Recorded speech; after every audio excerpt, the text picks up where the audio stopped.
cette période de solde, vous êtes sûrement nombreux à être allés faire la chasse aux bonnes affaires dans les super et les hypermarchés.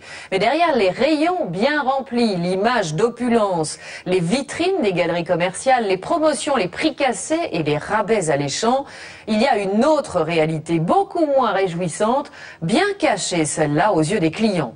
La guerre des prix est en effet féroce entre les différentes enseignes de la grande distribution et dans ce domaine, tous les coups sont permis. Chantage, raquettes, fausses factures, corruption, surveillance du personnel, licenciement abusif. À y regarder de plus près, le vernis si brillant des temples de la consommation vire parfois au sombre. Claudette Montoya, Jérôme Bédier, merci. Nous poursuivons notre enquête sur la face cachée de la grande distribution. Cette fois, on ne parle plus des conditions de travail des salariés, mais des rapports parfois troubles entre les grandes enseignes et le monde politique. Pour obtenir l'implantation ou l'agrandissement de grandes surfaces, certains groupes, à l'époque, n'ont pas hésité à proposer ou à distribuer des enveloppes, des sommes conséquentes. Ces scandales politico-financiers ont donné lieu à des procès souvent retentissants. Aujourd'hui, des lois ont tenté de mettre fin à ces pratiques. Nous avons voulu savoir si ces affaires de corruption ne se conjuguaient plus qu'au passé. C'est à Nice, en plein centre-ville, que l'opération va avoir lieu. Voici les Robins des Bois des petits commerçants. L'association en toute franchise. À l'arrière, les dossiers qu'ils ont montés contre une centaine d'hypermarchés en France. Le credo de Pierre et Martine, le respect du droit. Un exemple parmi d'autres, ce magasin. Selon eux, il n'est pas en règle. À l'aide des plans d'urbanisme, ils contrôlent la légalité de la surface. Une partie du magasin n'a pas de permis de construire. Cette partie-là également n'a pas de permis de construire. Donc si vous voulez, il n'y a que cette partie-là du magasin qui est autorisée. D'accord. D'après l'association en toute franchise, cette enseigne est hors la loi. Le permis de construire du magasin ayant été annulé. Mais ce n'est pas tout. C'est le parking de Leader Price. Donc ça, c'est toute la partie qui n'a pas de permis de construire. Ça, c'est parfaitement illégal? Tout à fait illégal, cette partie-là. Hein. Monsieur le maire, ça a une part de responsabilité. Si ça venait à s'écrouler pour une raison ou une autre, il a forcément... On lui a fait une lettre recommandée à l'accusé réception en disant que s'il y arrivait quelque chose, il serait pénalement responsable. Et vous voyez bien que les locataires, ils vont avoir les pots d'échappement à ras des fenêtres. Hein. Attendez, là, c'est de la folie. Hein. Pollution causée par les pots d'échappement, circulation bloquée par les camions de livraison. Les nuisances ici seraient permanentes. Ils ont fait des travaux, ils perçaient les dalles. Et encore hier, je suis allé voir le responsable du magasin en lui disant qu'ils avaient percé une dalle dans le garage et ils envoyaient l'évacuation des frigos dans les garages. Quoi. Ça coulait. On leur a dit, mais voilà. Nous avons tenté d'interviewer le gérant de la surface commerciale, mais en vain. Pour lui, il n'y a rien à dire. Vous voulez même pas discuter avec eux en fait? Non. Vous êtes journaliste? Ouais. Votre rôle, c'est la polémique. Moi, ça m'intéresse pas. Non, mon rôle, c'est de vérifier. Ça m'intéresse pas. Il y a une communication. Les implantations illégales des grandes surfaces, cela fait 12 ans que l'association en toute franchise lutte contre. Aujourd'hui, elle a le soutien de plus de 600 adhérents dans 13 départements de France. Pour ces commerçants à la retraite, le combat est vital. Alors ce qui motive notre combat, c'est qu'aujourd'hui on s'aperçoit qu'on veut nous diriger directement à choisir notre nourriture chez les hard discount, les supermarchés, les hypermarchés. On supprime tout ce qui est traditionnel, les commerces de proximité, boulangers, bouchers et les marchés, ce qui fait que demain, ils auront la clé de tout, si vous voulez, de décider pour vous ce que vous allez manger lundi, ce que vous mangerez mardi, ce que vous mangerez mercredi. Mais dans cette bataille, Martine et Pierre se sentent souvent bien seuls. Pour eux, l'administration ne fait pas son travail. On a prévenu la mairie, on a prévenu la préfecture, on a prévenu la DDE, on a prévenu la commission de sécurité. Personne ne les a fait arrêter leurs travaux. Nous avons contacté la mairie de Nice. Par fax, elle nous a précisé que le permis de construire du Leader Price avait bien été annulé. Le supermarché n'a donc aucun permis de construire Et pour la mairie de Nice, il n'y a là rien d'illicite. Surface illégale, extension non réglementaire, en 2004, selon les chiffres même du ministère du Commerce, près d'une grande surface sur 10 était en situation irrégulière. Et dans certains départements, c'est encore pire. Ainsi, dans les Bouches-du-Rhône, selon l'association, près de 150 000 mètres carrés sont illégaux. Depuis des semaines, Martine et Pierre attendaient un rendez-vous avec l'un des députés du département. Grâce à la présence de la caméra, ils sont enfin reçus par Éric Diard. Face à l'élu, ils tiennent à exprimer leur ras-le-bol devant l'inaction des politiques. Il faudrait quand même que vous nous répondiez à l'affaire Leader Price. Non seulement la grande distribution, il y a des voyous chez eux, mais au jour d'aujourd'hui, je le dis, je le prends sur moi, et j'affirme que pour être des voyous, ils ont la complaisance de l'administration. Et là, ça n'est plus tolérable. Et dans ce domaine, comme dans bien d'autres, c'est vrai. Au jour d'aujourd'hui, on demande aux députés qu'on prenne le dossier, qu'on prenne tous nos dossiers, ils sont à votre disposition. Et si on a tort, qu'on nous dise, messieurs Dio, madame Denette, en toute franchise, vous avez tort. Donc ça, il faut combien qu'on l'explique à des gens qui peuvent prendre des initiatives et qui peuvent, comment dire, faire des sanctions aux agents qui ne rapportent pas la vérité au ministre. Il faut le reconnaître, hein, il ne faut pas se voiler la face. S'il y a une énorme quantité de mètres carrés qui sont construits de manière illicite, que ce soit à gauche comme à droite, ça veut dire qu'à un moment donné, il y a eu quand même un laxisme politique, c'est évident.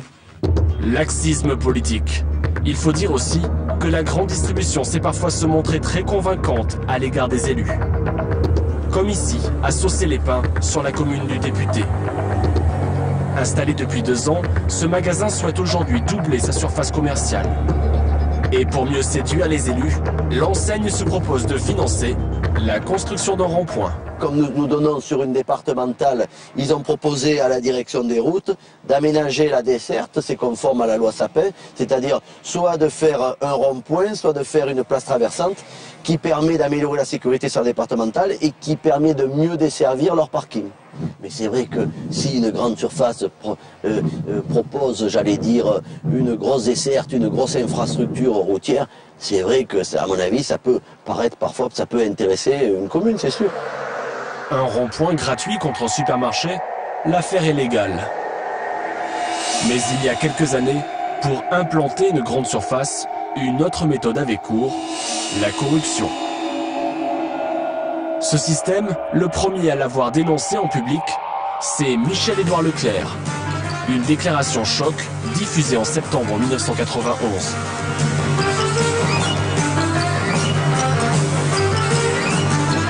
On vous monnaie une autorisation publique contre un financement. Insoutenable. Alors c'est plus malin que ça, c'est pas un chèque qu'on fait à l'homme politique. Quand vous achetez aujourd'hui clé en main une surface commerciale, que vous l'achetez à un promoteur, vous savez aujourd'hui que dans le coût, il y a un surcoût. Vous savez que quelque part, on vous fait payer 2 ou 3 fois le prix, l'investissement réalisé. Parce que vous savez compter, vous aussi. Les faits dont parle Michel-Édouard Leclerc vont prendre tout leur sens quelques années plus tard, avec l'affaire d'Estrade, l'un des plus gros scandales de financement occulte de partis politiques. L'affaire va durer plus de 10 ans. En avril 2005, finalement, le tribunal correctionnel de Pau condamne, entre autres, pour trafic d'influence et corruption active, 17 dirigeants de grande surface. Parmi eux, l'une des 10 premières fortunes de France, le patron du groupe Auchan, Gérard Muliez. Ce que la justice lui reproche, c'est d'avoir versé de l'argent à un ancien député de la République, Jean-Pierre d'Estrade, afin d'obtenir certains avantages. Monsieur d'Estrade, excusez-moi, était un escroc et il a raconté n'importe quoi sur n'importe qui.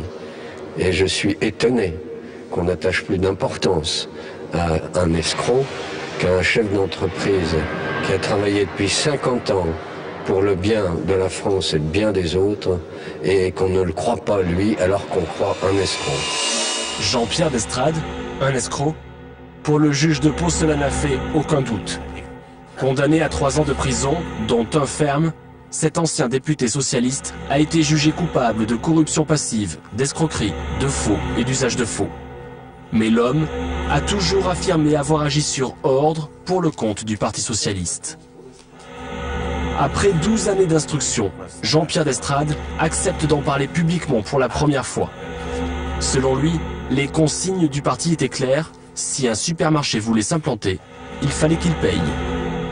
Écoutez, pour un 10 000 m² de surface de vente, c'était de l'ordre de 4 millions de francs. Sur ces 4 millions de francs, Jean-Pierre d'Estrades affirme encore aujourd'hui que 2 tiers étaient destinés au Parti socialiste, 1 tiers au Parti radical de gauche. Quant à lui, il dit avoir été payé à la commission par le trésorier du Parti socialiste lui-même.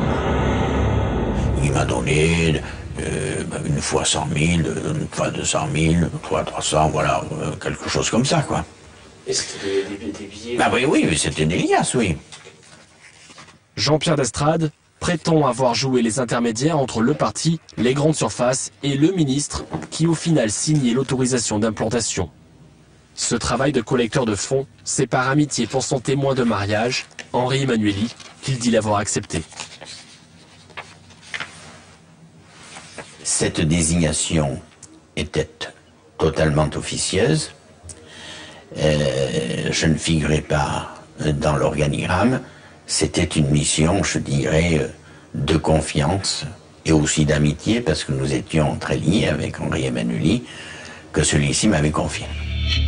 Contacté, Henri Emmanuelli n'a pas souhaité réagir, mais il tient à préciser qu'il a bénéficié d'une ordonnance de non-lieu dans cette affaire. La justice estimant que Jean-Pierre d'Estrades n'avançait aucune preuve de ce qu'il affirmait. Mais encore aujourd'hui, l'ancien député s'étonne des bizarreries de l'instruction. Ce n'est que 8 ans après le début de l'instruction que j'étais confronté au ministre du Commerce et de l'Artisanat. C'est tout bonnement scandaleux dans une instruction, alors que c'était la pièce maîtresse, les dispositifs du financement. Vous avez compris que c'était la pièce maîtresse, puisque sans sa signature, il n'y avait pas de financement. François Doubin, lui aussi, a bénéficié d'un non-lieu. Seul homme politique condamné, Jean-Pierre d'Estrades a le sentiment d'avoir été lâché par les siens. Pourtant, ses propos, un patron de la grande distribution les a confirmés devant le juge et devant la presse. L'ancien dirigeant des hypermarchés Rallye est ce jour-là très clair. Nous nous sommes rendus compte, en tout cas dans le groupe Rallye, que nos concurrents obtenaient plus d'autorisation que nous. Et puis un beau jour, on nous expliquait, mais messieurs Cam, vous ne faites pas le nécessaire. Je dis, monsieur le ministre, comment ça? Bah, écoutez, voyez mon directeur technique et puis il va vous expliquer la méthode. L'homme est en colère. Pour lui, Jean-Pierre d'Estrades a raconté toute la vérité face au juge. Mais aujourd'hui, un autre témoignage confirme la réalité du système. Au beau milieu d'un livre sur la grande distribution, il est passé quasiment inaperçu. Pourtant, le propos est de taille. Pour la première fois, un ministre de la République reconnaît l'existence de la corruption. Il était membre du gouvernement Bérégovoy en 1992. Sur cette époque, Jean-Marie Roche est affirmatif. La grande distribution finançait de manière occulte le Parti socialiste. Dans les salons d'un grand hôtel parisien, il nous décrit ce système qu'il aurait toujours refusé. Ça pouvait être un homme politique ou un intermédiaire ou un avocat ou quelqu'un qui disait « Vous me téléphonez le mardi soir, vous me dites que vous allez signer le lendemain matin. » Et puis le lendemain matin, on se retrouve au Georges V ou au Ritz, on prend le petit déjeuner ensemble, on a les mêmes serviettes, on échange nos serviettes et vous rentrez chez vous avec 1 million dedans. Bon. 1 million sur les 7 ou 8 millions que nous toucherons nous. C'était un jeu assez transparent. Mais les 7 ou 8 millions étaient soi-disant destinés au parti. Seulement, je suis pas sûr du tout qu'ils aient touché au parti. C'était de l'argent liquide. Il n'y avait pas de comptabilité, il y avait pas de reçu, il y avait rien. Et c'est une fois arrivé sur une très grande affaire de Melun-Sénart où on m'a dit le cabinet du Premier ministre exige que vous signiez. Alors j'ai dit qu'on m'apporte un bleu de Matignon, c'est-à-dire un ordre écrit du Premier ministre. Il va de soi que Pierre Bérégovoy n'a jamais signé cet ordre, il était probablement même pas au courant. Et j'ai pas délivré le permis. Ce centre commercial situé à Melun-Sénart, le voici.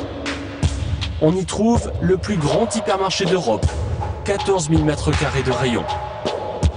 2 semaines après le départ de Jean-Marie Roche, en octobre 92, son successeur Gilbert Baumet signe son autorisation d'implantation sur ordre du cabinet du Premier ministre, dit-il. Quand vous aviez, vous savez, c'est comme disait quelqu'un, quand il y avait un ordre de Matignon sur un dossier, il était accepté d'office. Quant aux éventuels bakchiches, Gilbert Baumet affirme ne pas en avoir eu connaissance.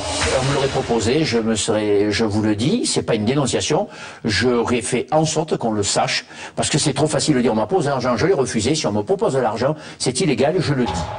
À l'époque de l'implantation du centre commercial, le trésorier du Parti Socialiste s'appelle Pierre Moscovici. À plusieurs reprises, nous l'avons sollicité, en vain. Mais quelques jours plus tard, nous avons pu le croiser devant le siège du Parti Socialiste à Paris. Oui, à propos de la grande distribution. Ah, je suis pas compétent. Vous étiez trésorier du Parti Socialiste au moment où M. Roche était ministre. M. Roche, je l'ai jamais rencontré. Oui, mais il affirme que le Parti Socialiste était financé par la grande distribution à ce moment-là. Il était ministre du Commerce. Est-ce que vous confirmez ou pas? Allez, fermez cette porte. Je n'ai jamais rencontré M. Roche, je vais parler de ça. Le Parti Socialiste s'est conformé à la loi, il y a eu des choses qui ont été jugées. Et lui, il explique comment vous réagissez à ça.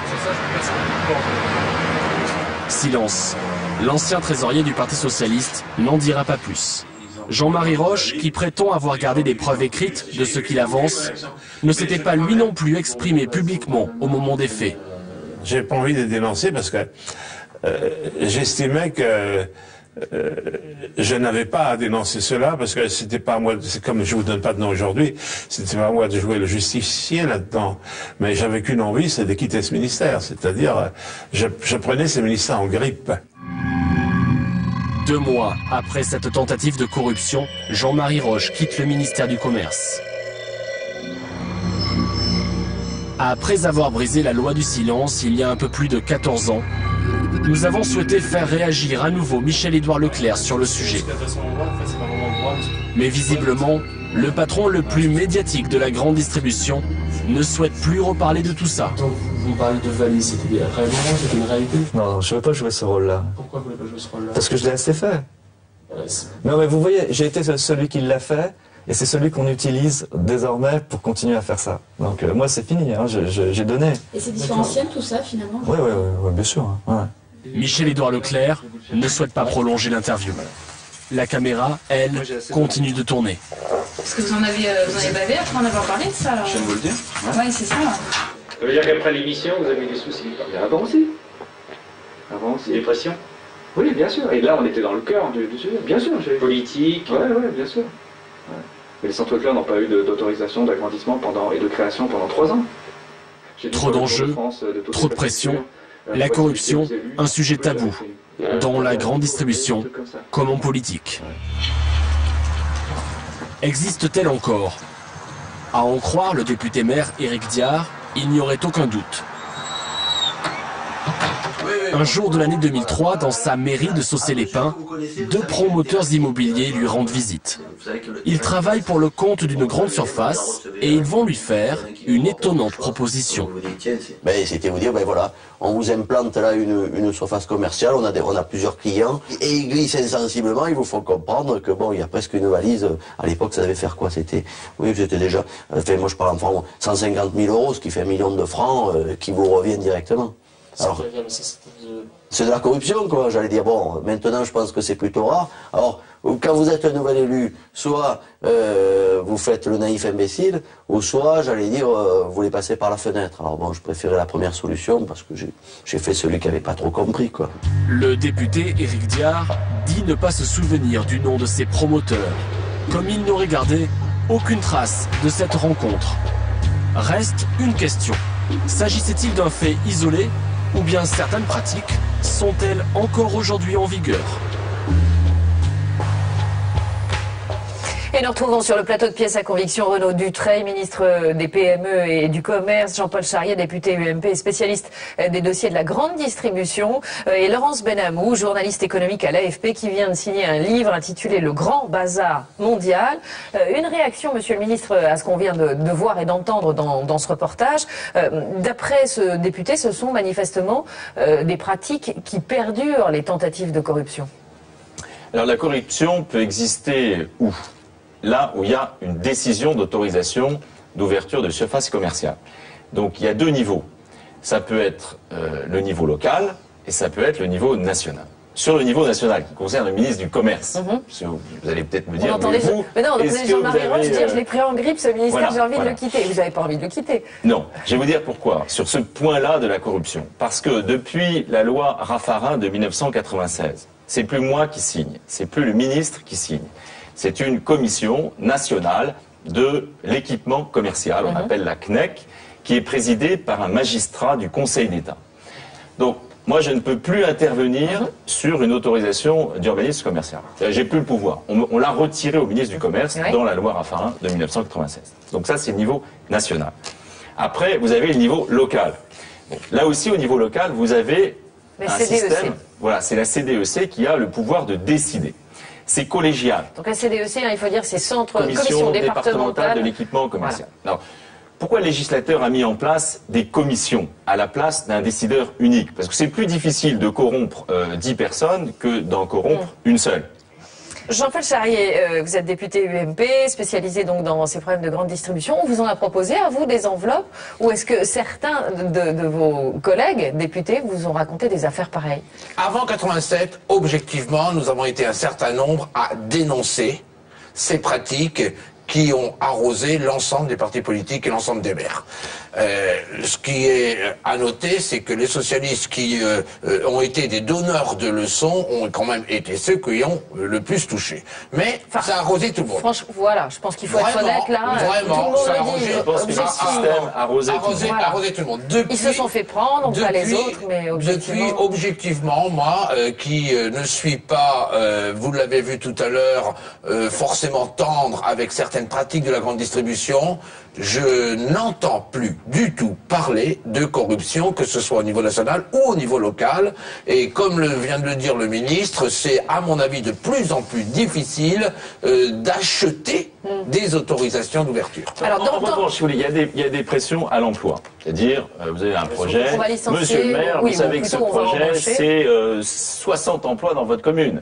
Il y a les pressions sur les aménagements urbains, et ça a été évoqué dans le reportage. Monsieur le maire, je vais vous payer le rond-point et ça vous coûtera rien. Vous voyez, donc on voit bien qu'il y a eu un glissement de ces pressions sous une autre forme. Alors justement, vous parlez de glissement de pression. Dans le reportage, on a aussi découvert que les propriétaires de supermarchés ou d'hypermarchés avaient une vraie tendance à prendre des libertés avec les mètres carrés. Est-ce que c'est pas une autre façon de contourner la loi? Alors moi, je suis assez préoccupé par ce problème et donc j'envisage une modification de la loi qui permettrait, lorsqu'il y a des mètres carrés qui ont été construits illégitimement, illégalement, qu'on crée une procédure de sanction administrative entre les mains du préfet. Parce qu'aujourd'hui, il y a des sanctions judiciaires. Mais alors ça dure très longtemps. La justice de notre pays, elle n'est pas toujours extrêmement rapide. Elle est débordée souvent. Tandis que si on pouvait avoir des sanctions administratives sous astreinte financière, c'est-à-dire le préfet prend une décision de fermeture de la surface illégale. Donc il ferme. Oui. Voilà. Et c'est sous astreinte, c'est-à-dire que si le commerçant qui a utilisé des mètres carrés illégaux continue à exercer son activité, chaque jour, il y a une astreinte qui tombe avec des ardoises très lourdes. Et bien à ce moment-là, je pense que ça serait beaucoup plus efficace.